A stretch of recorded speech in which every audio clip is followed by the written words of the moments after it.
Welcome back, everybody. We're, as I guess I would call this, episode 2 of the Knowles 24/7 X's and Knowles position previews as we are getting ever so closer.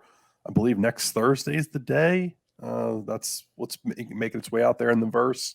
Next Thursday may be the first official day of practice. August 3rd. August 3rd? Yeah. August 3rd. Yeah. There we go. So we have a media day on August 2nd with coaches, head coach and assistants, and then they hit the field on August 3rd. I actually wrote a story you can find on the site today that has all the information of the entire practice schedule between now and basically the Southern Miss game. There we go. Chris Nee knocking it out on Knowles 24/7, probably while he was in midair, because he is up at ACC Media Days. If the background looks a little bit different, look at that posh hotel room they've got him up in there. That sweet hotel room they've got him in.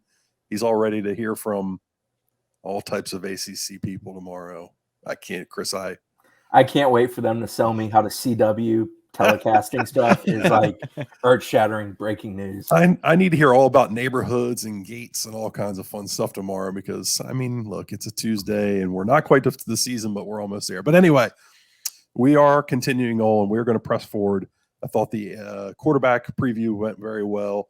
If you want to see written forms of all this stuff, Brendan is putting them up. He's got pretty much every position done. We are lagging way behind. You can find them on Knowles 24/7. I would welcome you to get over there and get signed up if you're not already signed up and go check everything out. There's a lot of big news coming down the pike. So, okay, tonight we are going to do a threefer. We have got running backs, wide receivers, and tight ends on the docket. We're going to try to keep this around an hour. People are going to be mad because they're going to want us to talk for 3 hours, but I'm not sure any of us can handle that. So we're going to get started with running back, and we're going to jump right into it. Obviously, the running back position begins and ends with the name Trey Benson. The much ballyhooed transfer from last year, a player who everybody was up in arms in when he came in, and by season's end, everybody was up in arms because they were so thrilled with how well his season went.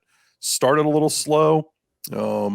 Maybe we can have a conversation about that, and it will lead us into some more on Trey Benson. Last year's season started a little slow for him. The LSU game specifically, I remember thinking to myself, he doesn't look confident. Chris, can you recall maybe what his early season was like, and then maybe when you saw the light bulb go off for him last year? I forget the specific game at home, but there was a game at home where he started working down the sideline more, and he just was finishing runs with more emphasis, and that's sort of what he is. He's a guy who gets ahead of steam, runs north-south, and does a very good job of doing that. And when he's kind of bringing the pain, bringing the contact to people, that's probably his greatest strength. He's in the 220s these days. I forget his exact weight on the updated roster, but I know he's in that ballpark. I think early last year for him, it was a mix of just live action, having to run behind the offensive line, getting comfortable with the progression of plays, where you're supposed to go, where the hole is going to develop, how you're supposed to do things at the second level. And I think that came with time and carries. But I think also for him, because of the injury and the fact he hadn't had a whole lot of carries for a couple of years prior to that moment, that it was just getting back to being used to do it, being confident in his ability and his skill. I think we saw in the back half of last year that he was very, very good, albeit the Oklahoma game was a little bit of a up and down affair, and Trayshawn Ward came in and gave him a spark. But in general, in the back half of last year, we had a very good version of Trey Benson. It's why he finished just shy of 1,000 rushing last year. And I think he's going to build on that. I think he's a kid that, he's had a very good offseason, done a great job with his body. I think he's wholeheartedly comfortable in the offense now. Also, obviously, with the guys that are calling the plays, the guys that he's playing with for a majority of them, he's got a lot of reps with those guys, a lot of comfort. And given there's going to be some new pieces up front for him on that O-line, I think Jeremiah Byers, Casey Roddick potentially are going to start, maybe even Bless Harris, who had limited amount of last year reps. So he's going to have to get a little bit of a feel for those guys. But I think in general, from a scheme standpoint, he's going to be really comfortable and ready to hit the ground running. I think he also understands that he is FSU's number one back. And it's going to be interesting to me. I think the biggest storyline in this room is Trayshawn Ward's carries last year in yards. What happens to that? Is that a guy stepping up and essentially taking on the exact same role? I think Rodney Hill is a candidate. Lawrence Toafili's obviously done some stuff here. Keziah Holmes, another name worth mentioning. Or is it going to be Trey Benson's going to get a little bit more of a majority of it, and those other guys will kind of be the spot duty guys that relieve him here and there, because we know they're going to rotate in that room. They use that room as a stable. Yeah. They're never going to use it as one singular guy. Right. So let me give a little bit of numbers. This is from Brendan's article. If you would like to, please go check that out. The second half of the season, starting with the Clemson game, he finished with 600. Oh, this was a 7-game stretch. I apologize. He finished with 662 rushing yards, 7.04 yards per carry, average, and 6 touchdowns. And he was the top rusher last year breaking tackles. He had a missed tackle rate of 0.51, according to Pro Football Focus. So we know what he is. Kev, what are his strengths? What are his weaknesses? And then talk about how he fits into what Mike Norvell and Alex Atkins' running game wants to look like. Okay, so I think that I found a play here that kind of shows his weaknesses, because I think we kind of all know his strengths, and I'll get into this a little bit more. So this is just kind of a variation of an outside zone play. So they're just trying to hit it outside, kind of carry this ball outside. And you can see that early on, there's a lineman that kind of gets knocked back, that kind of gets him off track. And then another lost block downfield kind of forces him to redirect. And you kind of just see him having to kind of start and stop a couple of times. Mm-hmm. And he can never really get his steam going forward. So this is early. This is kind of what you were talking about, AB, with him struggling in the LSU game, him taking a few games to really kind of get comfortable in this offense. And I think Chris was right in saying he's a guy that's, I think, going to really, you saw when the offensive line won, he was able to feast. When you can get him to a point where he can start moving downfield, get that speed rolling, get his momentum moving forward, he's a bigger back, then he's able to really, use his strengths to the best. But the teams that were able to kind of shut him down, the LSUs, the Oklahomas, those were the teams with the better defensive lines that you faced. They're the ones that were able to kind of clog up those lanes like you were seeing and kind of force him to bounce outside. And that's where you really saw Trayshawn Ward have to step up and kind of fill that role. I think that I think against teams where you're not necessarily winning the battle up front, yeah, here he is on the kickoff return. You can see just how his top end speed allows him to kind of use that momentum and mass to be really hard to take down. So you have to, if you want to stop him, you have to keep him from getting to the top end speed. And good teams with good defensive linemen are able to do it. You saw against like Clemson, they were able to kind of be a little creative with, going under center, which allowed him to kind of get moving forward instead of moving horizontal like you have to in the shotgun. Here he is just able to kind of run through people in Boston College. But I think against better teams, you might need a 1-2 punch with somebody if you're not able to kind of get him the room to start moving forward. Because when he can start moving forward, when he can get that 3-4 yards downfield before he's touched, he's virtually impossible to take down. So their running game is interesting. Sorry, Chris. Go ahead. Okay, so their running game is very interesting. They want to be a north-south counter-run team. And I know people think counter, they think he wants to be east-west. But listening to Alex Atkins talk about that quite a bit this offseason through some clinics that he did, it's a north-south play for them. That's what they want to do. And then they want to pair that with an outside zone type of scheme. So they want to get you moving laterally and hit you with counter. And then when you're trying to stop counter, you're trying to squeeze things, then they want to run outside zone on you. So it fits what Trey Benson wants to do very well, which is be a north-south player or make a one cut on an outside zone type of run. So he is a really good back for what this offense wants to be. Chris, I'm interested in what your point was going to be. Go ahead. Well, this is a game where he kind of started seeing it, the BC game with the battering ram and the finishing of runs. The two things I was going to add from watching a lot of FSU practice, one, you're right about the offense. It's north-south. They don't want wasted movement in the backfield. They want, if a play is going to get fizzled out, they want to end at line of scrimmage or going forward. I know that's kind of commonsensical, but they scheme that. That is the goal, is to get north-south, get going. The other thing I would add is the most common term you hear in an FSU practice, if you're paying attention to running plays, when Mike Norvell, David Johnson, Yak are in the backfield, and even some others like Chris Thompson, Alex Atkins, for example, who both have a great deal of offensive line experience. Good track. You'll hear them say regularly, good track. And I think something with Trey Benson early last year in the LSU example that Kev showed earlier, he didn't have a good track there. He's not on the outside cheek of the pulling guard, which I think was Meach on that play. He's a little bit more inside, gets a little deep, basically has a bubble around Meach. That's wasted movement. That's additional movement. When you're playing a very talented defense that can get downhill like an LSU, can win at the point of attack, you don't have time for 2-3 extra steps. It makes all the difference in the world. And I think that's something throughout the year he got better at, and understanding good tracks. Trayshawn Ward was phenomenal as a curveball in the sense, one, because he did take good tracks, and two, he could make you miss. In very tight spaces, he could make people miss. He could also just evade pressure in very tight spaces and make plays happen. I agree. They're going to need a number two, a guy kind of step in that. I'm very interested if Lawrence Toafili's role increases even more. I've always kind of viewed LT as a gadget guy that they like for passing attack, but he's also capable as a runner. I've been, very high on Rodney Hill since the minute he walked through the door. All word is that he's having a very good offseason. I'm interested how quickly he kind of accelerates into that role. I've always thought Rodney Hill was the next version of Trayshawn Ward for FSU. Well, let's get into it. So let's talk about Rodney. I think that's the next place to go because I agree. I think that's RB2 for you right now. I'm curious, Kev. I know we had some clips of him.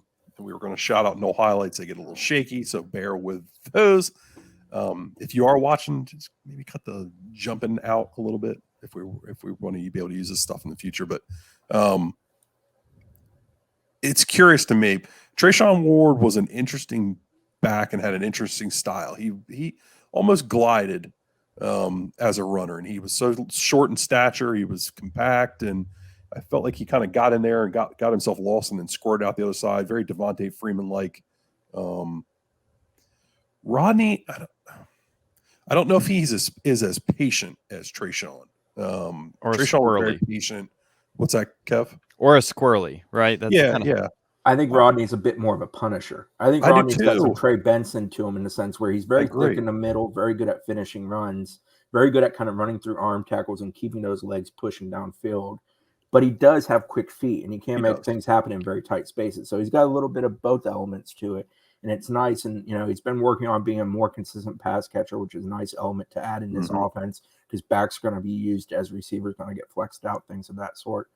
But he's a cat that he's got a boatload of talent. Like he's a guy that anybody you speak to in that program on the offensive side of ball, they'll tell you some things about Rodney that he once in a while in a practice or just here and there, he'll do something where it makes you go, man, like he's got it. He's got some real big time ability. And I know he's a guy that from the moment they recruit him, I think he was a Virginia commitment, if I remember correctly. Yep. They loved him. And he's lived up to what they expected him to be. Now it's just a matter of him going and taking those reps. I mean, Trayshawn Ward last year had 95 carries, 628 yards, and 7 rushing touchdowns. Got to remember he only played in 10 games while he was at FSU last year. See, I think this is the heart. This clip, these past two clips actually, is the heart of what you're saying about him being more like Trayshawn Ward. He has a skill set that Trey Benson doesn't have.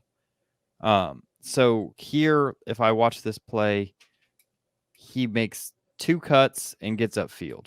And just that kind of short ability to kind of gather himself, make a jump cut, break back upfield. You don't necessarily see that with Trey Benson. He's going to be more likely to kind of try to ride this and then try to use his top end speed to break a big one. Where Trayshawn Ward, and you can see it in Rodney Hill, is going to have this kind of patience, the agility to kind of make a move and be able to kind of find a little crease. But I do think he's got better top end speed than you saw at a Trayshawn Ward. So that'll be interesting. Yeah. I think the future is really bright for Rodney Hill. Another player that you've mentioned, Chris, is Lawrence Toafili. We've seen LT in the past. And granted, a lot of times as a runner, it's been in garbage time. I can think back to Miami his freshman year where he broke off some big chunk runs on counter. But his usage has been more in the passing game over the last, especially last year, and thinking about the year before with the big play against Clemson. I'm curious to see, because he's got that patience and he's got that wiggle and that juice kind of in the middle of the field that these other guys don't have. I'm curious to see, and I'll be very honest. When we did the most important players, I didn't rank him, and everybody else did. I got some flack for that. I don't necessarily buy that he's going to have a huge role as a rusher, but I'm curious what your thoughts are. I mean, he doesn't strike me as a Trayshawn Ward. He hasn't shown the ability to finish runs in the middle of the field like you want to be as a north-south offense. But he's bulked up some. He was noticeably bigger this spring. Is there juice around him? Is there buzz around him from this offseason? It felt like in the spring they were trying to make him into a more consistent in the backfield rusher, and including the other elements of his game that he's very much showcased in his time at FSU.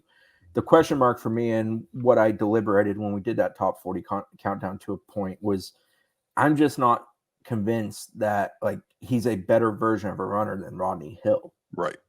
And if Rodney Hill is ready, I think he can take those snaps. I don't think LT's role reduces by any stretch. I'm just not convinced it expands either. Yeah. I think he might sort of be what he's been in his time here, which is perfectly fine. He's an asset. He helps the offense. He can do a little bit of this, a little bit of that. If you're going with two backs, he's a great second back in a setting like that. I'm just not convinced that in the sense of replacing Trayshawn Ward, filling that hole, that he's it. I think it's more Rodney personally. Yeah, I tend to agree. Kev, I see you messing with some stuff, fiddling with some stuff there. You pulled some stats up or? Yeah, so I think to Chris's point, I think that has been a focus to get Lawrence Toafili to be a runner they can rely on, be someone that they can use in the backfield. I think we can all agree that his best role has been as a receiver out of the backfield. And the one stat I just wanted to see if this was kind of relevant. Between 2021 and 2022, you see that his yards before contact jumps from 1.7 yards to 2.4 yards. So I think that shows that they were able to get a little bit of that kind of softness. I don't know a better way to describe it, but he would dance a lot a couple of years ago. And that would lead to them being ineffective runs, especially, if he's not able to find that crease. He wasn't willing to kind of push through and get the yard or two and kind of take his loss on a run play, which is something you need to do. And that's something I think he improved in. I think the numbers kind of bear that out a little bit. But yeah, the question is if he's ever going to actually be that guy. And I don't know that he is. I think you almost, to Chris's point, I think you use him just enough in the backfield as a runner to be able to throw to him out of the backfield as a passing threat, if that makes sense. You don't want him to come in the game and the defense be, he's a receiver out of the backfield. You got to keep him honest. Yeah. So Brendan broke his running back preview down into some different columns. He listed Toafili under the "It Is Now or Never" column. So it's just a player to watch this year to see what his role becomes. A newcomer to the room, Keziah Holmes. He's been on campus. This will be his second year on campus, correct? Or like 1.5 years? He got here just before the beginning of the season last year, and he had to get himself in better shape, and he's done that. And he's a guy that there's been a little bit of whispers about doing some things, but again, crowded room. The one nice thing about that room, and it's a credit to the backs in that room as well as David Johnson, it's not a selfish room. Those dudes love cheering for one another, and guys are going to get opportunities throughout the room. CJ Campbell will probably even get some opportunities. Definitely deserves some, bust his backside to earn it. Yeah. But at the end of the day, when it comes crunch time and FSU's got to be good, I think it's Trey Benson followed by 2A and 2B of Rodney Hill and LT. And LT more so because he's kind of been there and experienced it and knows what is expected of him. All right. So we had this conversation with Jordan Travis about how much better, and this will be as a whole. We had the conversation about Jordan Travis, how much better he can be. And we really tied it to the guys around him, the talent that's now on this roster around them. Let's give a confidence rating for this running back room. Brendan had it at a 6 or an 8 out of 10. I apologize. He had it a 6 out of 10 last year. This year has an 8 out of 10. When I think about this running back room, I have to think about it holistically. We did a pod. A video just after the season, and I was very, very, very bullish about this running back room, and I think it's one of the better ones in the ACC. I know David Hale recently put out some rankings, and I believe he had them rated pretty highly. Also, I think I got to agree with Brendan. This is an 8 out of 10 for me. The bottom part of this roster, and we didn't talk about Sam Singleton, but I think more so because we're not sure. This room's so deep and the talent level at the top is so good. Is he going to, do we feel like he's going to have much of a role this year, or is he a guy that? I think he just has to wait his turn. Maybe they find a way to fit him in doing something else. He's got some good straight ahead speed, and he's a kid that's plenty talented. I just don't think he's going to take anybody's job. Right. Yeah, he's a kid. I could see them kind of working at it like kick return early in his career. You saw it with Trey Benson, where that kind of speed and momentum really pans out. I think a lot of his skill set reflects Trey Benson more than anybody else. And so, right. So saying that, I kind of agree with Brendan. I think the top end of this room is really good. But CJ Campbell's a hard worker, but I don't know what the ceiling is for a player like that. So I don't know if you had to rely on CJ Campbell or Keziah Holmes for, 25 carries a game. Do you feel overly comfortable? I'm not sure I do. So I think 8 out of 10 is a safe place. Chris, if you had to put a confidence rating on the room, where are you at? I'm around 8 or 9. Mike Norvell loves running backs, and they tend to progress well under him, and I expect that for Trey Benson. That room ran, not including quarterback runs, I think it was about 2,300 yards as a unit last year. I think they're going to be in that ballpark once again. I think Rodney Hill is ready for prime time. He's a kid I will bet on, and I believe that he's gonna put together. I think he's ready to. I think he's chomping at the bit to do that, in fact. But I think Trey's going to have a massive year. And I think Trey's comfort level through the gate is going to be a difference maker. The other added element, that offensive line is going to be larger. And I think their ability to get short area pushes at a more effective, higher rate than they did a year ago is going to benefit that room too, because there's going to be less of, you got to get the second level, and that's where big plays happen. I think there's going to be a lot more smallish, short, decent runs for this offense than maybe we saw a season ago. Kev? Yeah, I mean, it's interesting because if I were an offensive coordinator on Madden and I could just make my own running back room, because of my background, they would probably look nothing like Trey Benson. But you got to respect game where it's at. The dude can play football, and I think I like what Rodney Hill gives you. I think he might have the highest ceiling in the room. Because he does have the patience. He's got the jiggle that Trayshawn Ward has, but he's got a little, you can see it. He's built just like Trey Benson. He's got the power in his legs. I'm with Chris. I think he's going to have a big year. And to be honest, I think CJ Campbell, I think he's got a lot of Trayshawn Ward in him. I think there's a lot of, in practice, he finds holes, he finds gaps. From top to bottom, you're going to be a good blocking team. You're going to be a good running team. That's who Mike Norvell is, and you'd be dumb to bet against it. And I'll give it an 8 or a 9. Yeah, I'll give it a 9. I'll give it a 9 because I think it's the safest bet on the team. I was an idiot. I'm going to be completely honest. And I'm going to call Brendan an idiot right now also. He didn't list fullbacks on here. We've got to give them a shout out. This is Mike Norvell's specialty. This is a position he coaches himself. He doesn't trust anybody else to do it. Mike, hats off to you for that. 10 out of 10, DJ Lundy. DJ Lundy, Blake Nicholson also. Blake Nicholson was a superstar rusher at his high school. Do we think DJ's going to continue that role this year? Maybe Blake steps into that role in the future. Quick thoughts, Chris. I'm curious. I don't put a whole lot of thought into fullbacks, but I do know Mike Norvell loves him a good fullback dive at the goal line. So he does. It's going to exist in some form or fashion. Maybe we get a wild card like a Braden Fisk, big body out there, even Ryan Courtney making a return to the offense after he switched to defense here. You are speaking my language. I love it. I love the thoughts. All right, let's transition. We're going to keep it moving here because we don't want to be 3 hours doing this one.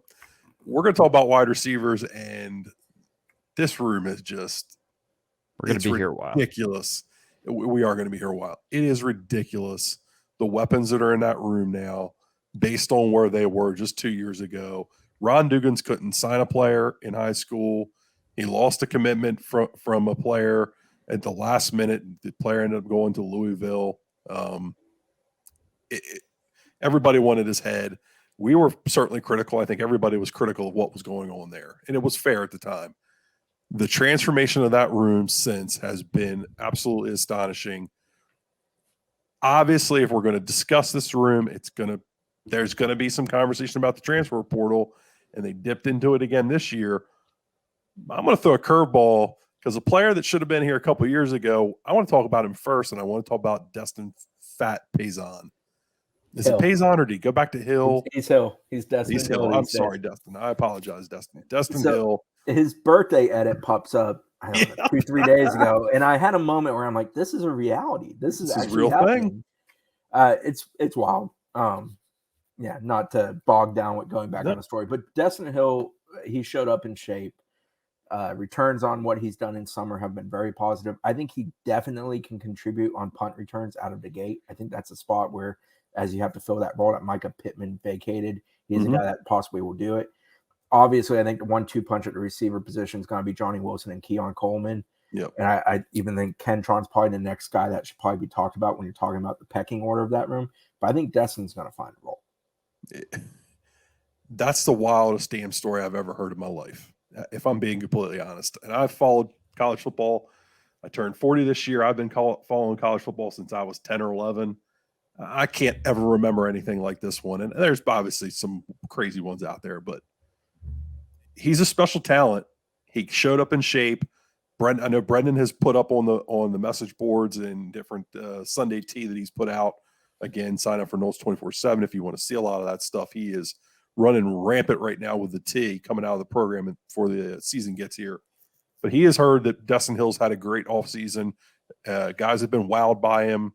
So I just wanted to get that one out of the way because I think that's going to be a popular storyline once we get to practices. But again, Chris is right. This starts and stops with Johnny Wilson and Keon Coleman. Let's talk Johnny first.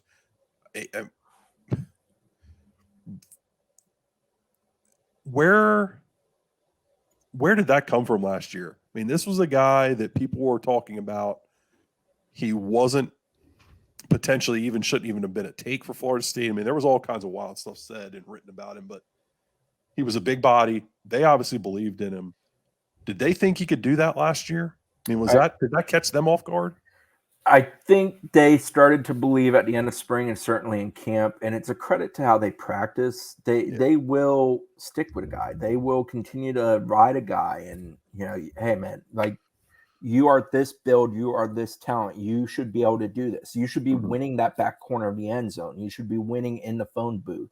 These are things that you should be good at. And they're very adamant when they're working with guys. And if a guy is willing to be a sponge and make the effort, I think you see the returns. I think with Johnny, that was part of it. And I think the other thing is that offense so desperately needed that vertical threat that he was the guy that clearly stepped into that last year for them. Obviously your boy Pokey could do some things vertically for them with his speed, but Johnny was if you got to dial it up, you can dial it up to him, and he's got at worst a 50-50 chance of winning it. But I think his play and obviously the way he capped the season with a great performance against OU as he did, I think it speaks to the process they go through with guys.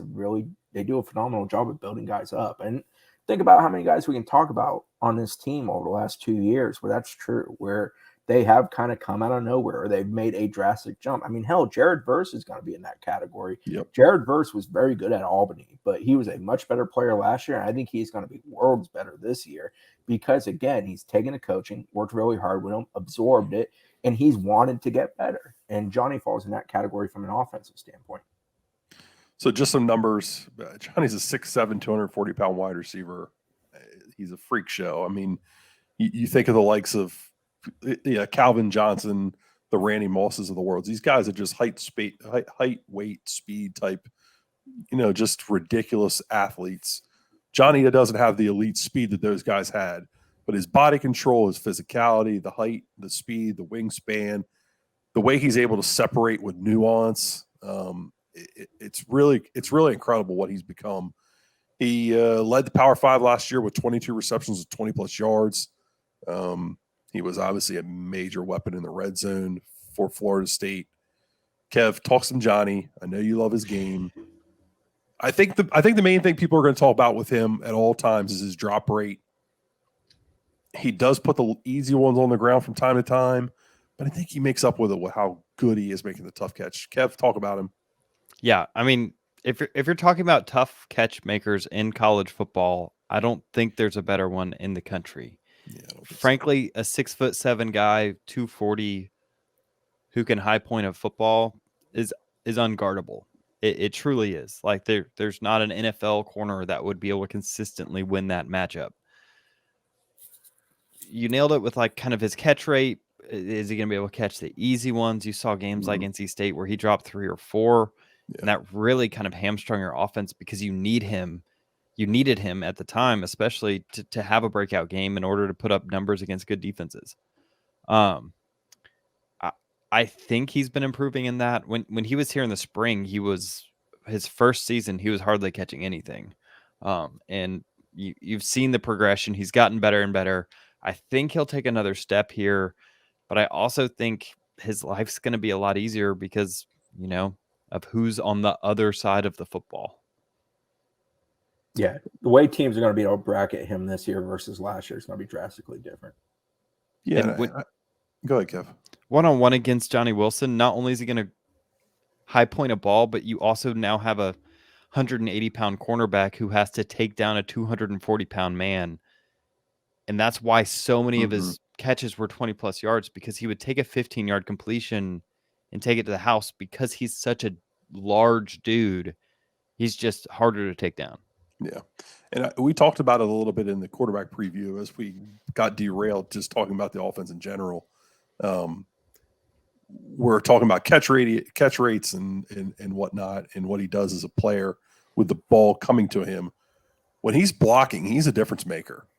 He blocks like a tight end out there, out in the open field. And that, when I have these conversations about the run game.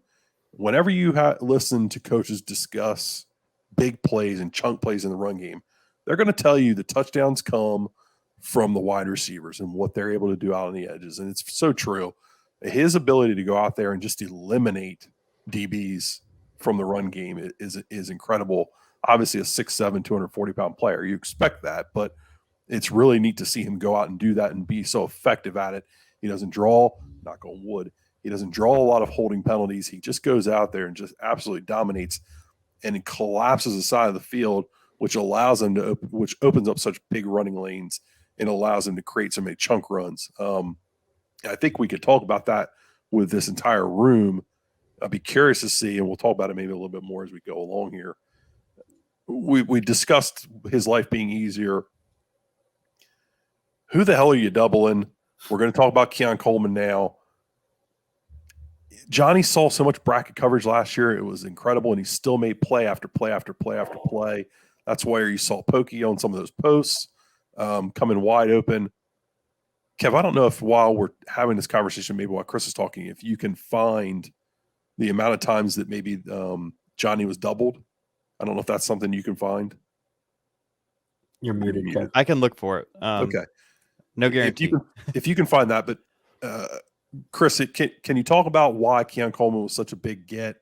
What kind of the thought process is about him? What he's going to bring to this offense as we let a little tape play in the background? I mean, he's a mix of speed and size. He's a 6'3+ guy with long arms, big hands. He gets down the field. He wins in tight spaces. He gets off the ground extremely well, wins it at its highest point. Mm-hmm. You're seeing a couple of those jump ball wins at the – I mean, I'm not trying to take a shot at Sparty, but, let's be honest, that passing attack isn't in comparison to what he's coming into at Florida State with the ability of the quarterback, the ability of the players around him. It's different. It's going to allow him to be what he is. He's an explosive cat. He always was in high school. He was a football kid, and he can play basketball at the D1 level. He actually did at Michigan State briefly early in his career there. That's a level of athlete you're adding into this offense.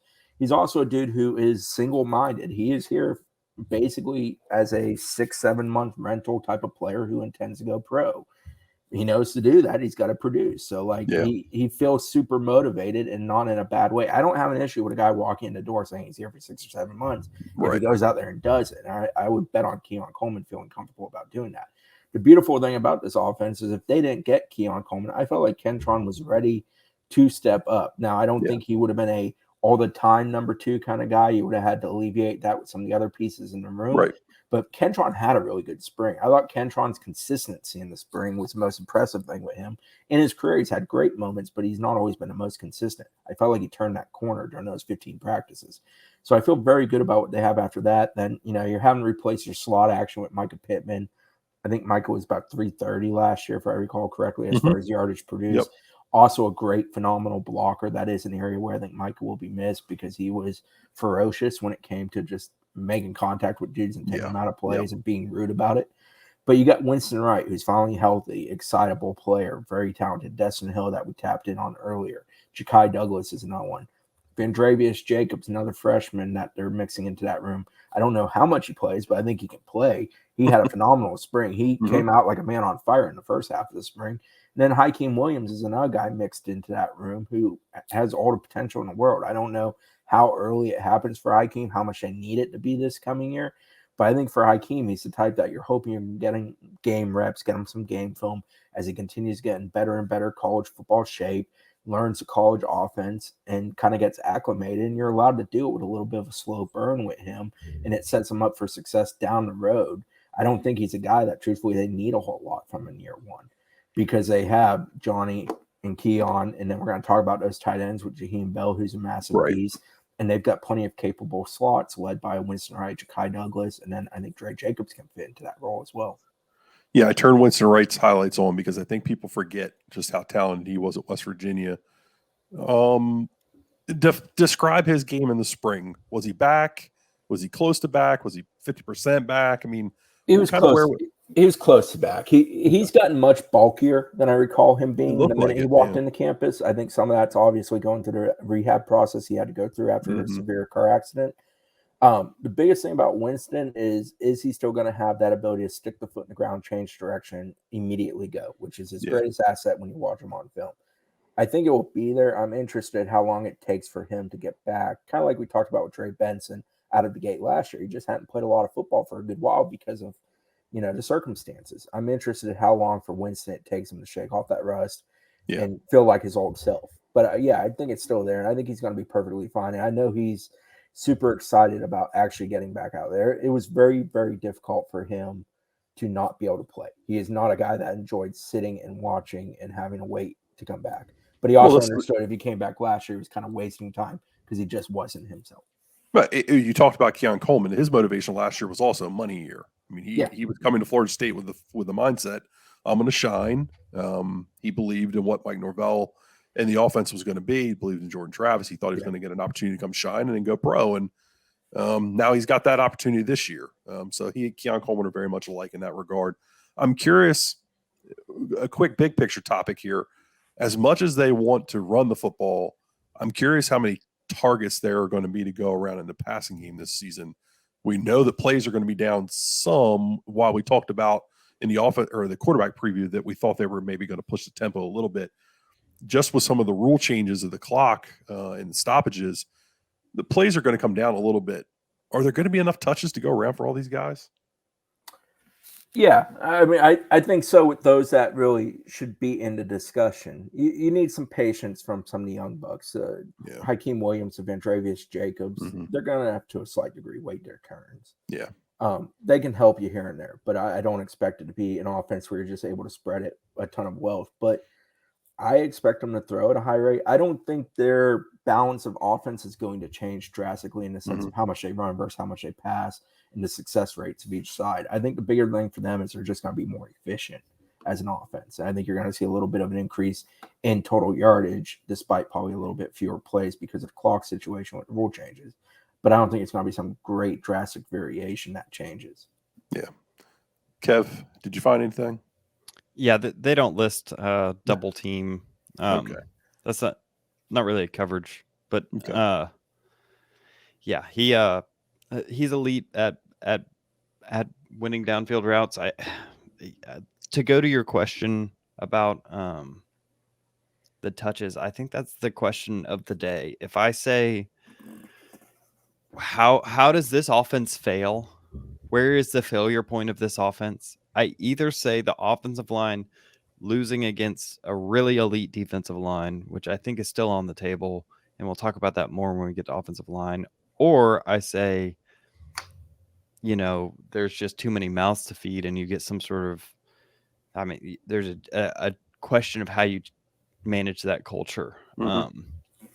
And I'm sure they've thought of that, and I'm sure they've dealt with similar things. I mean, they had a wealth of talent in their last year at Memphis that was an embarrassment of riches for the AAC. so it's a similar ball game, but I mean, you've got several people here that are trying to make it their money year. So it'll be interesting to see how that works. Winning usually helps. Yeah, I think winning helps, but I also think it's important to note that we're never going to go into a season. Well, we can sit here and have this conversation that we think they're going to be in games where they're going to have opportunities to play reserve players during this season. If everything goes right, they stay healthy, yada, yada, yada. The touches are going to come then for some of these guys that, like a Hakeem, like a Vandrevius. They're going to find opportunities for them if they feel like there's matchups that they can take advantage of in any game. If Mike Norvell and Alex Atkins sit down and say Hakeem Williams versus LSU's number 3 cornerback is a matchup that we think we could take advantage of, they're going to put his ass out there and play him. That's just who they are. They're going to find matchups and they're going to play whoever they feel like gives them a matchup, especially if you're working your tail off. But those guys' time is going to come in the second half of potentially, I don't know, Boston College again this year, or Syracuse, or however the schedule lays out. I don't have the damn thing memorized, but that's when their opportunities are going to come, and that's when those guys are going to have their chances to make their hay and make their marks. And then obviously they understand a Keon, a Johnny, a Winston. Those guys are going to be departing the program after this year. Then their opportunities to step up into that forefront are there. Brendan texted me earlier and said, please be sure to give Kentron some love. I think that there was, I don't know if it was in the T today or it's going to be coming out in the T to come, about how good of an offseason Kentron has had. He's not, I'm curious to see what his snap rate's going to be this year. Just from the standpoint of he, Johnny, and Keon do so much of the same thing. Now, obviously, there's room for all those guys to be on the field. Maybe not at the same time, but for at least 2 of them to be on the field at the same time. I'm curious to see what their snap rates are going to look like for them. Kentron probably would have been a 50 snap guy had Keon not showed up. Do you think that falls down in the 20s? What are your guys' thoughts? Do you think he's a 20, 25 snap guy now? You're saying per game? Yeah, per game. I don't know. I think they like Kentron a heck of a lot. I don't think the getting of Keon Coleman reduced their feelings about where Kentron was exiting in the spring. They were really happy with Kentron in the spring. I think he still plays a significant role. But again, how often are they going to go with sets that have more than 2 or 3 wide receivers? How are you setting that up? Are you going to go with 3 big receivers at the same time and basically scratch a slot off the play? It'll be interesting, but I don't think they will shy away from trying to get Kentron out there. And the wildest thing is we've had this whole conversation for 18, 19 minutes. Yeah. We've not mentioned Darian Williamson once. Yeah, you're right. And I know the fan club presidents that I work with would be very disappointed if he did. Because he's a dark horse. He's a wild card guy. He's been really good when he's been healthy, but that's the asterisk, when healthy. Yeah. So I don't know how Darian Williamson, I don't know how all the guys in this room get an opportunity. I think the best thing for guys in this room is make the most of the opportunities you do get. If it is limited in a game, if it is only 10, 15 snaps, if you're only throwing that 3-4 times, make the most of it. That's sort of got to be the mantra of that room, beyond the top 2-3 guys who will be obviously leaned upon heavily. Yeah, I think that I kind of, this is what I think of when I think of how Mike Norvell is going to handle all this talent. I go back to 2019 Memphis and how did he handle it? And this is a guy that we'll probably talk about later in a comparison, but this is Antonio Gibson's stat line in 2019 at Memphis. And you can see some games, his receiving yards, 100 plus receiving yards. And then other games, it's highlighted for some reason. Other games, he's got 130 rushing yards. And then there's some games where he's got, here he has 0 rushing yards, 28 receiving yards. He didn't do much against Tulane. So they probably just didn't feel like he was the best matchup against Tulane, despite the fact that he's a future NFL guy. That's an incredible athlete, an incredible player, but in an offense that's so loaded with talent. You have to, like you said, take it when you get it. But we're probably going to see some games that are Johnny Wilson games. He goes off for 150 yards. Some games that are Keon Coleman games. He goes off for 150 yards, and you see Johnny Wilson's numbers go down that game. So it's like, there's a way to manage it, and because Mike Norvell is so matchup focused, it's not like he's going to just lean on Johnny Wilson or lean on Keon Coleman, and no one else is going to get fed, because ultimately, the better players that are out there, the better matchups you'll get if you aren't that player, and he's going to go with the best matchup no matter what. Yeah, to use a basketballism, it's sometimes like the idea of, the best player only scored X amount of points, but how much should he take away from the defense that allowed his teammates to do more? Right. I think there's a degree of that in this offense. Yeah, and I think people are going to overreact to a lot of things, but the one thing they're going to overreact to is if Keon Coleman goes out in the first game and has one catch for 25 yards, but Johnny goes for 250, and 3 touchdowns, they're going to say, oh, Keon's not going to be happy. Even if they win, oh, Keon's not going to be happy you had one catch for 5 yards. How are they going to manage this? Blah, blah, blah. I think it's important to note that production doesn't always mean it's not always correlated to draft stock. He's still going to be putting on a show. He's got opportunities to be out there blocking. He's got opportunities to be able to doing things that are going to help the team. But it is going to be important for Mike and Ron and Alex to manage that room, because there's a lot of talent in there. And in today's age with the transfer portal and whatnot, I think you do need to be cognizant and aware of all those things. Yeah, let's keep it moving forward. That's a good point. Yeah. Scouts will sit and watch entire games of a guy. Yes, they will. Yep. And they're obviously looking for the highlight play. I'll take Daniel Jeremiah talking about Jared Verse, for example. I think he said he watched 3 entire games and every sack he recorded. But when they're watching the entirety of a game, they want to see the rep to rep to rep. Yep. How do you bring it? What do you do? What are you asked to do on that play? And did you succeed in what you were asked to do on that play? Whether it's running decoy, blocking something up, blocking on a quick screen, whatever the heck it is. How did you do your job? So, yes, There's that. People always fall in love with, he's a 1,000-yard receiver, he's a 1,000-yard rusher, he's a 3,000-yard passer, so on and so forth. And that matters, and people get drafted off of stats. Let's not act like they don't. But there's a hell of a lot of ways to impress those that actually watch football that go well beyond just stats. Yeah, I agree. I think that's a great point. We're going to finish this with another confidence rating. One player we didn't talk about a whole lot was Ja'Kai Douglas. Again, I think he's a lot like Lawrence Tolafili, a specialist, a guy you're going to try to get matched up, ISO'd one-on-one maybe with a safety or linebacker, but classic wheel route guy that they love to throw the ball to. We're not going to slot fade. The slot fade. I just think they've got so many more options now. I'm curious to see where some of those guys kind of fit into the room as we go along here. So confidence rating, Kevin, I'm going to start with you. We started with Chris last time. Brendan had it an 8 out of 10. Again, 10 being the elite, 1 being among the worst nationally. I feel like 8 out of 10 is kind of low. Kev, what are your thoughts? Holding up 10, baby. Ooh. I'm a 9 guy. I think it's pretty tough to find a 1-2 combination that's much better than what FSU is going to throw out there, and the depth of the room is very, very good. And I think the returning guys, the Ja'Kai Douglases, the Ken Trons of the world, Darian when healthy, so on and so forth, with the familiarity with Jordan Travis in the offense, I just think it's set up to have a great deal of success. Yeah. Go ahead, Kev.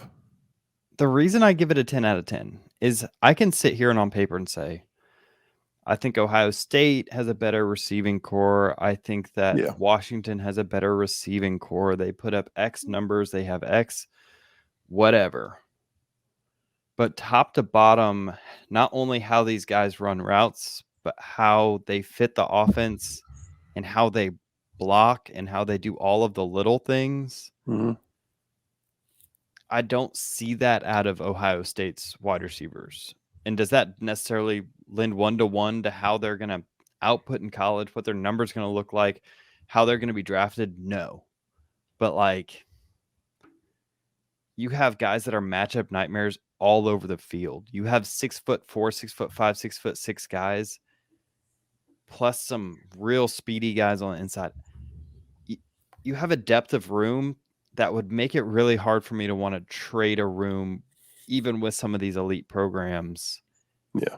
And that makes it like, man, I think this is the perfect wide receiver room for Mike Norvell's offense. Frankly, I don't know if I could draw one up much better than this. Yeah, knowing he wants to be a big ISO passing game, they want to isolate guys and find matchups.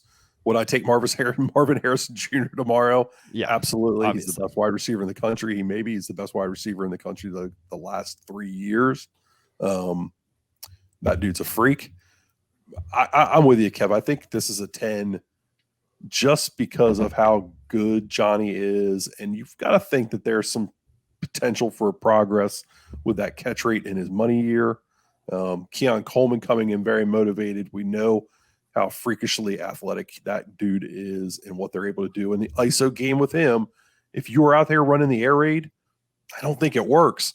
But with what they want to do with this ISO passing game and getting these guys one-on-ones and matchups and mismatches, you've got two of the best guys and most explosive guys in the country lining up out wide for you that you can't double cover. And go ahead. You have someone else that we're not talking about that essentially adds to this room. Jaheim Bell. Yeah, we're going to get to him. I was literally getting ready to say the same thing. We're going to get to him. That's a good transition. So I think Brendan whipped out a little bit with an 8 out of 10 there. Yeah, that's surprising. Who did he rank higher? QB 10? He gave QB 10. You know how he loves his Jordan. Yeah, he does. He does. Well, let's get into it. The tight end room for me is interesting. When you think about tight ends, you think on the ball, right next to the offensive tackle, blocking, receiving threat. Yeah. So a good way to paint the picture is last year FSU's top 2 tight ends, Cam McDonald, 21, 312 and 1 touchdown. Biscuit, Marquiston Douglas, 14, 190 and 2 touchdowns. Obviously better later in the year. The Oklahoma game had the big catch in that one. Those are their 2 tight ends. That's the production. And I feel like Biscuit's a guy that's continually progressed in his program under Chris Thompson, done a really good job. But they went and got Jaheim Bell, and it massively upgrades that room. The Johnny Wilson upgrade of a season ago for the receiver room, that's what Jaheim Bell is for the tight end room. Yeah, it is. Interesting enough, Biscuit was listed. He must have had a couple biscuits this all season. Was listed at 280 today on the updated roster. That surprised me a little bit. I know he's always been big. I mean, he was damn near 300 pounds a couple years ago, and he shaved a lot of weight to stay at the position. I think they're comfortable with his size and his athleticism. He's never going to be a foot race winner kind of guy. No. He's more of a come off the block, get open, make the play kind of guy from a tight end perspective. That's where Jaheim is so nice. You know, Jaheim's a 6'3", 239-pound wide receiver, tight end, running back, all wrapped into one. And they're going to use him in a multitude of ways. He's going to be used vertically. He's going to be used underneath. He's going to be used to open up the middle. He's going to be used in the backfield in some form or fashion, I believe. So he changes that room so much. And we saw it in the spring with some of the stuff they were dabbling with doing with him. He's going to do it. And he's kind of like Keon Coleman. He's very tunnel vision, focused on the one thing at the end of that tunnel, which is the NFL, and wanting to put together and do it at a high rate. And I think FSU understands that they have a great opportunity here to take the tight end room and elevate it long term. If Jaheim Bell goes out and produces at the rate he's capable of and does things in a variety of ways, recruiting that room is not going to be any kind of task. I mean, obviously, Landon Thomas is a really, really good one in the 24 class, but I'm saying long term, it's the kind of guy that you recruit off of for several years. You know, things that FSU has done with D linemen and cornerbacks in the past where, hey, come play at FSU. We had these kind of great players at this position that we showcased. Jaheim gives him that opportunity. And Kyle Morlock should be mentioned in the conversation too. I think he's probably going into the preseason, I'd probably put him behind Biscuit. I just think Biscuit's more reliable in the sense of understanding this offense, what's expected of him. But Morlock brings some things to the table too as more of a true traditional vertical tight end, big body guy who can, do the more traditional type of tight end stuff. But Jaheim Bell's Swiss Army knife ability is what's going to make him uniquely special. I'm going to shut up and let you talk now. No, you're doing great. You're doing a great job of laying it out there for the people. This is what they want to hear. It's interesting. Oh, stinking cats in the background. Kev loves this ad. it's interesting, and we have the Jaheim Bell highlights playing in the background. I apologize for those listening on the pod. We did try to add a little bit more video in as we, have a few more guys that people don't know about joining the roster. So my first question with Jaheim Bell, if they are going to utilize him in that 3-back role, which is the offset, like the old classic H-back you would think about, one thing that jumped out at me right away in the spring, blocking. Yeah. This is a team that wants to run the football. We know that they want to run counter, and they want to run counter Y or counter 3, which is pulling that H-back or the tight end as a wrapper also. If he can't block or isn't as good as, not that Cam McDonald was a great blocker last year, but he was, or Preston Daniel, who's played that role some too. Not that those guys are elite blockers, but if you can't block to that caliber, how much does that alter how they want to use him and his effectiveness overall? I think you could probably still do enough with him in the slot. I'm kind of talking myself through some points here, but does that alter his usage if he's not able to block the way that they want him to block? What are your thoughts on that, Kev? I thought it was so cheeky that they came out in the spring game and only used him as like an inline tight end. Like we know. Like it was a joke. It was an insider joke for anybody that cares about Jaheim Bell playing football. Yeah, I do think it limits how they're going to use him. I don't think they're going to really try to use him too much in that role. I think you'll probably see him more often be put in that kind of little nub wide receiver role where he's kind of detached, where you can kind of get him in a position where he's going to be blocking a corner, or instead of, having to go one-on-one against maybe a linebacker or a defensive end, which is who would have to block in a kick out for a counter. I'm not saying they don't use him that way. I just think, you see him. He's a big dude, incredibly athletic. The same idea with Johnny Wilson just being so hard to take down as a 240-pound guy moving full speed. He's going to be a hard dude to take down, and he was in the SEC last year. He will be this year. Yeah. I think that he's just a dude. He's going to be, to me, the closest comparison you'll see is one Antonio Gibson, who I talked about earlier, but like someone who's been, how they're going to try to use him, I think is going to be more like Micah Pittman than anybody. They're going to try to get him the ball in creative ways in the backfield, potentially use him as a running back occasionally, like they did with Micah Pittman. Use him to kind of block in certain situations, screens, other things, and then just get him the ball in the middle of the field where he can use his size and speed to really take advantage of guys. And so I don't think of him as a tight end more than I think of him as a big slot / hybrid. When they're going to be sitting down game playing week to week, they're going to put the formations up there that they feel like this is how game planning goes. You watch film, you put the formations up there that you feel like are going to stress a defense and are going to give you mismatches. They're going to put those formations up there and they're going to say, okay, we're going to put, based on the alignment and whatnot and the personnel of the defense, we're going to put Jaheim Bell here this week, or we're going to put Jaheim Bell there this week. He's not going to have a role or a position. He's not a tight end. He's not a running back. He's not a wide receiver. He's not a slot. He's not any of those things. He's a playmaker.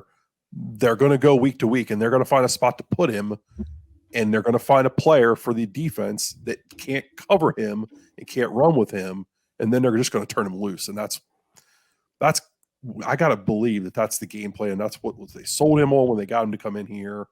I know he was frustrated with his role at South Carolina. That's been talked about some. He was frustrated with his role. He had basically became the feature running back there. That's not what he wanted to be, but I can't imagine that he doesn't realize that he's only selling himself by touching the ball in those kinds of roles. I mean, you look at what Deebo Samuel has become in the NFL. There's a lot of value for that type of player at the next level.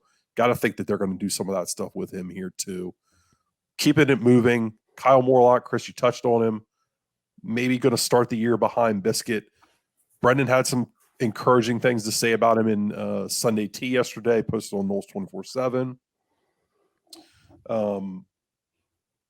He is the most classic tight end they've got on this roster, correct? Yeah. Yeah, he's the guy that they could plug him in at the 3-back. They could plug him in at the traditional Y. He can run vertical routes. He's going to be able to run some of the ISO stuff, but also be a capable blocker. And then Biscuit's role is really Biscuit became interesting enough, became a pretty capable. He's got the foot speed to get out and run some of those shorter routes and run some of the, some of your arrows and some of your out routes. And I don't think the route tree is going to be super expansive for him. That's great. I made that while you're talking. You talked too little about Biscuit. I was hoping to get more time. I like Biscuit, and I'm going to let you talk about him next. Obviously, the most famous play for him last year was the trick play against Oklahoma, where he was as an offensive tackle. They didn't ID him, and then he ran the vertical route. Kev, talk to me about Biscuit. Clearly, you love him. Not as much as I do, but I'm going to let you talk about him. That's true. I just made this graphic. If you're listening to this, it's Biscuit, but his whole midsection is actually a biscuit. So, maybe I'll post it in the comments on Knowles 247. So make sure you're subscribed. Great promo right now. Yeah, Biscuit. Yeah, I think they did the weigh-ins for this year, and he's gained weight, and I think that's telling to what they see in him. I think it also is complimentary. I mean, at worst, you have a pulling guard that moves as better than any pulling guard has ever moved. So like, I think he can be an elite part of your counter run game, and that's where they want to live. You do other things like slip them out to keep teams honest, but he's going to be the linchpin to your run game, in my opinion. They want to run with tight ends. They want to be able to do funny things like pull an inline tight end, which if you're not super familiar with running counter, doesn't sound that crazy, but that's freaking hard to do. And he's shown to be able to do it. I think Morlock's not quite there yet, but Morlock's ceiling is so high. I mean, he's a 6'6" guy that moves well. I think there needs to be a little bit. Yeah, I don't know if he needs to gain weight necessarily. But usually tight ends like him are a little bit bigger, a little bit boxier, but he moves well enough to probably get away with his size. But yeah, I don't project Morlock to really be the guy that like you lean on at any point in the season. But I think he's a guy that, when you're playing teams that you're boat racing, you'll see these glimpses of just like what he can be in the future. Yeah, it's worth remembering he's a redshirt junior, so he's a 2-year guy for them, most likely.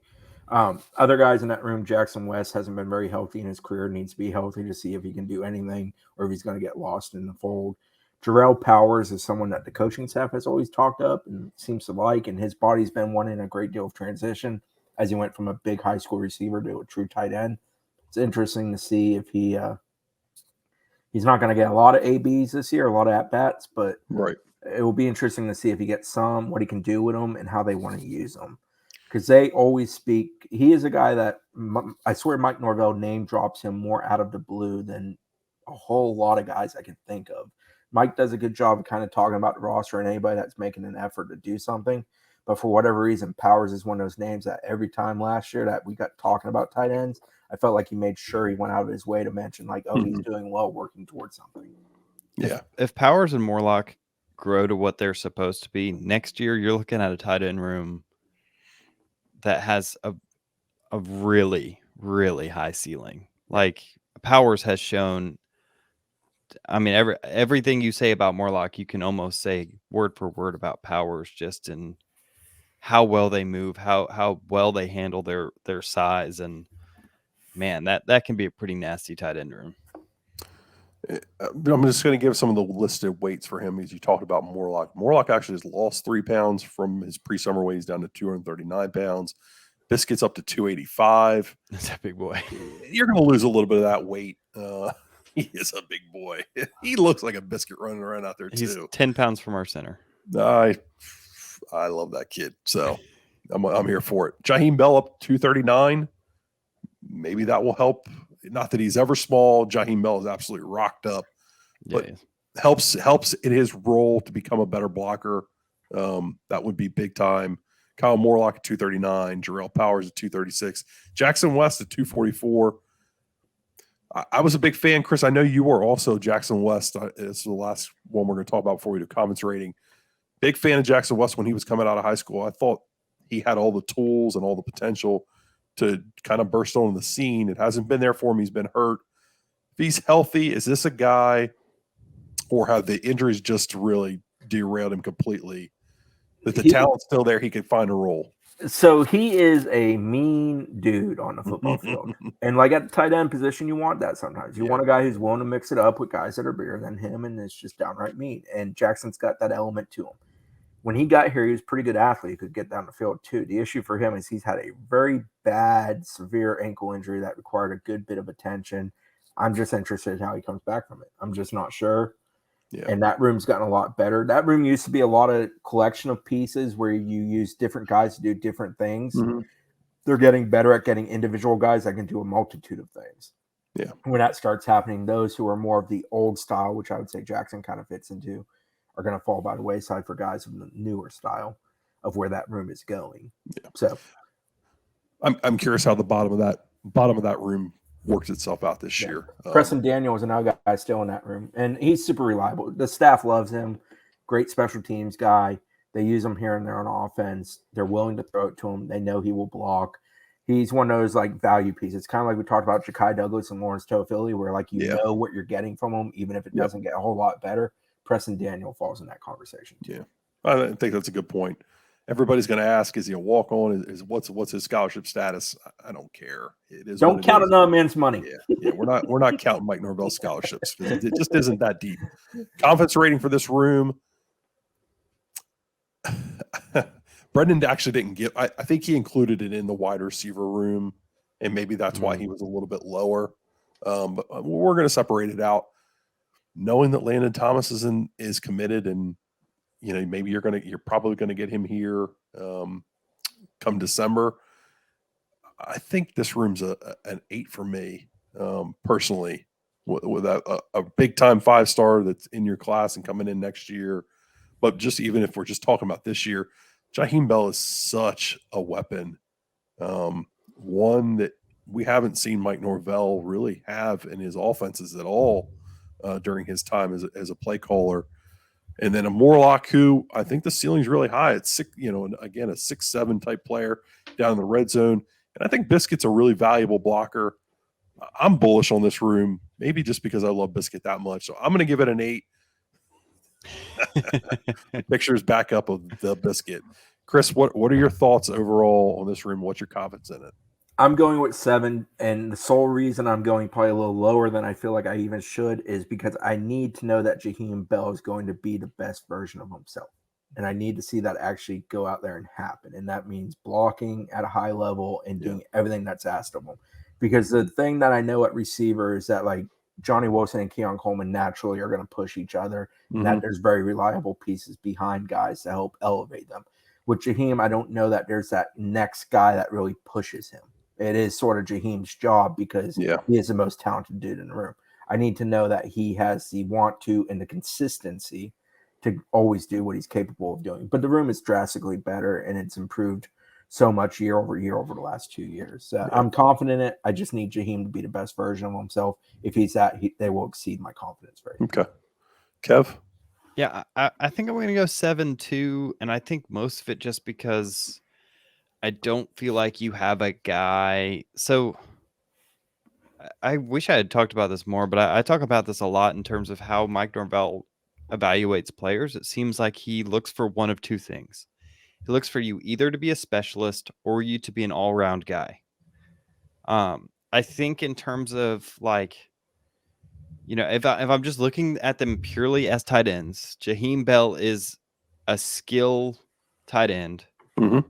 And Biscuit is a, power blocking tight end. And I don't feel like you have a guy that's an all-round tight end. Jaheim Bell's an all-round skill player, but not an all-round tight end. Right. And because of that, it makes me, I think in an ideal world, you have a guy that's an elite power guy and a guy that's an elite speed guy, and then one guy that can do both, right? You have that Rodney Hill that can do both.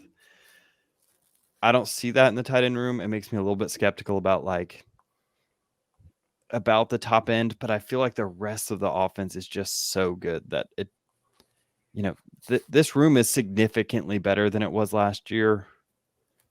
And I didn't really feel like you were handicapped that much by your tight end room last year. You were at times, but now I think it's a cherry on top that the tight end room has these players that are specialists, even if it kind of changes my ranking of the room. Yeah, I think that's fair. I would argue that Kyle Morlock is the best of both worlds. I think he's ready. When he's ready, yeah, that he's the complete package. The player who you're able to line up in line or as your H back and do everything you need him to do there as a blocker, but also be a vertical threat as a receiver. We've seen that from him. He had he flashed a couple times in the spring, had some drops. I think nerves were probably an issue for him. And obviously, Brendan noted it in the tee today that they threw a lot on him. They put a lot on his plate and really challenged him mentally, and they wanted to see what he was capable of handling. They know that now, and they understand where he's at, and obviously he's had more time in the playbook and more time on the campus and around the program. I think he has the potential to be that complete package. They've just got to get him there, and he's got to get himself there. I think you make good points. I think that 6, 7, 8 range is probably pretty fair for this room because there are some question marks. If Jaheim Bell and Kyle Morlock aren't ready and they can't block, do we feel like pretty confidently, I don't know, maybe not pretty confidently, but do we feel like they would just say, screw it, we're going to play a lot more 11 or we'll play 21 personnel because we don't need to play games with all this 12 personnel if these guys can't go out there and block the way we want them to? Or are they going to be what they've been all along, which is a 12 personnel team? They love 12. I don't see them shying away from it. I think it's more a matter of a degree of there's a lot of technique and coaching that goes into blocking. I'm not trying to short sell it, but a degree of blocking is want to. Mm-hmm. And I think if you want to go to the NFL and you want to play a lot and you want to produce stats, you will want to block. So it's not an overriding concern. I didn't think Jaheim was god awful at it in spring. I think he certainly wasn't great at it. It was very much in the middle. I think he'll be fine. I think he will understand the parameters of relationship and what's being asked of him. I think the staff is extremely good at being very direct about things and coaching you up, but also making the point of you got to do it if you want to play and stuff. They don't play favorites. But they also know Jaheim Bell is the most talented dude they got in that room, and they want to have him on the field. It's why they went and got him. I think a part of that is I think they knew that that's his weakness. Yeah. And that's why you saw him play so much inline tight end. They said, this is what you need to work on. Mm-hmm. This is the thing keeping you we know you can catch the ball. We know you can run downfield. We know you can, find a hole and hit it. Can you block? Can you be that all-around tight end you need to be in order to be the best player you can be? And I think they threw him in the fire a little bit this spring. Yeah, my biggest concern leaving the spring game was blocking from the slot position in the run game and blocking from anybody not named Biscuit in the run game from the tight end position. So I'm curious to see. Thank goodness you guys get to be out of practice every single day when summer camp gets here or fall camp gets here and leading into the season. So we're going to get a lot of those answers as we build up to that LSU game. This has been the running back / wide receiver / tight end preview. Chris Nees at ACC Media Days. He's just, I can't say what he has said in the past on the message boards, but the man is slaying because that's what he does. Kevin Little, as always, bringing great insight. We're going to be out of here for this one. We'll be back with the O-line preview soon enough. Get over to Knowles 24/7. Check out all the incredible content because Brendan's he's just dropping tea everywhere. Charles Lester's commitment is right around the corner. KJ Bolden intel is all over the place. It's a hot and wild place. Broke the story of the linebacker on Monday, Tuesday, whatever day it is. We're out of here. Thank you for joining us. An hour and 15 minutes. How the hell did we fit that in?